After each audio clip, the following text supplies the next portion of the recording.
The poorly lit slum of Kariobangi offers enough light for the early risers.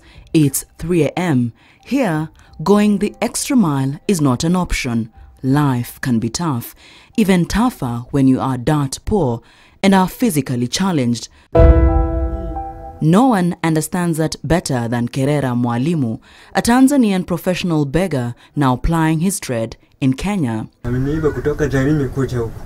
Kuja kumfanyia kazi na wanyumbani hawajui niko wapi, hata nimeshakufa hawajui. His coming to Kenya is something close to human trafficking, a journey fueled by the promise of finer things, a hope for a better life, an acceptance to an invitation disguised as a rare faith that saw great opportunities in his disability. Niambia eti kuna Kenya kuna pesa nyingi, watu wamenunua magari, watu wamenunua ng'ombe. Sasa nafanya nini kule Tanzania? Si niende nifanye kazi Kenya huko. True to expectations, business boomed.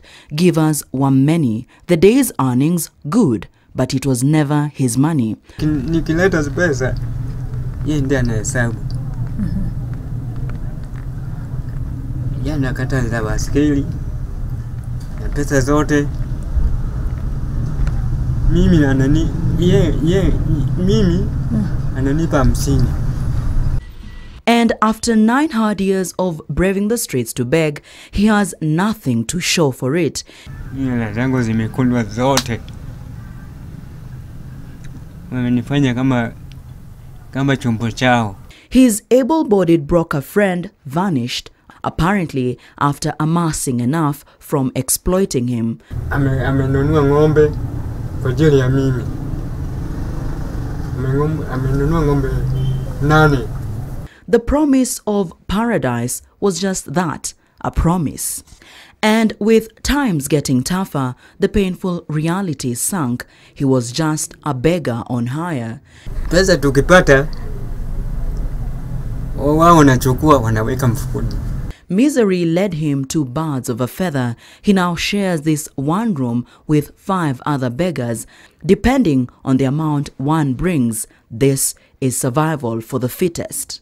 To survive, he has to wake up early to get to the streets, to beg for money, for food, and for his contribution of the shared rent that offers this one room. He is among tens of Tanzanian beggars in Kariobangi. One after the other, they come out before the crack of dawn.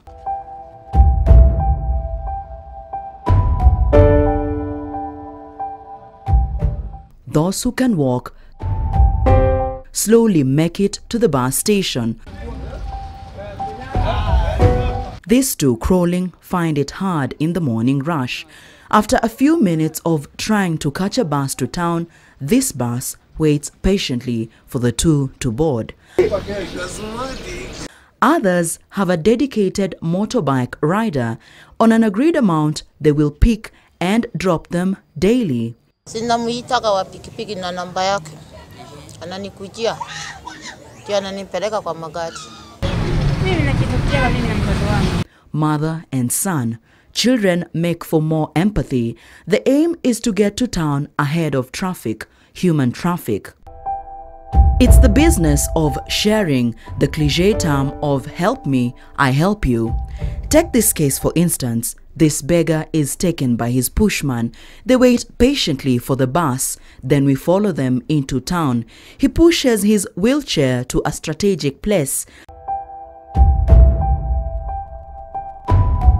then scouts around before leaving.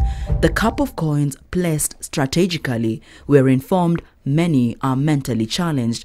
At the end of the day, they do not know how much was collected in a cup. His pushman watches from a distance. He'll be back.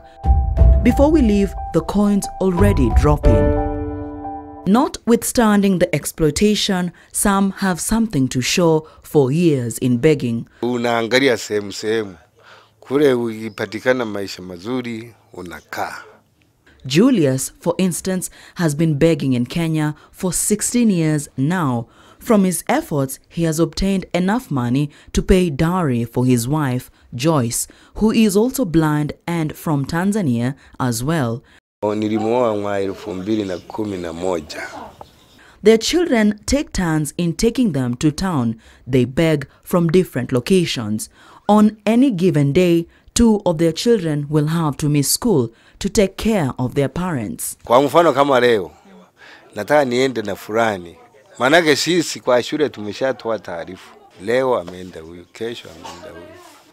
Wanaenda siku zingine wakienda unaenda kukinga wewe wanakuacha. Wakitoka shule wanakukujia.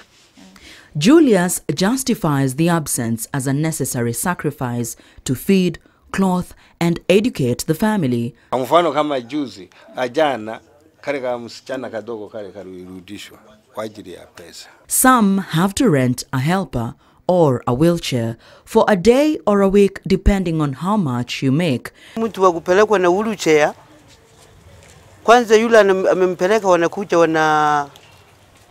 wanakawana pesa, alafu na hiyo wheelchair unailipia. Walemavu wengi wao hawana wheelchair.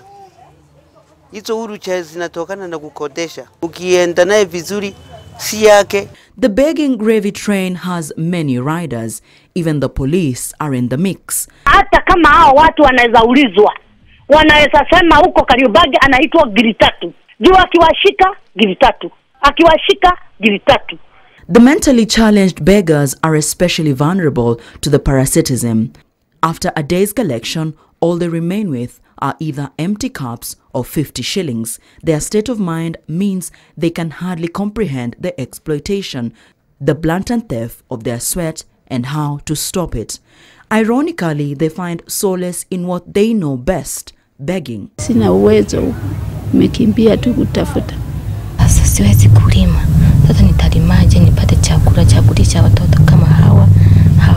The day is spent with the only companion they know, the cup.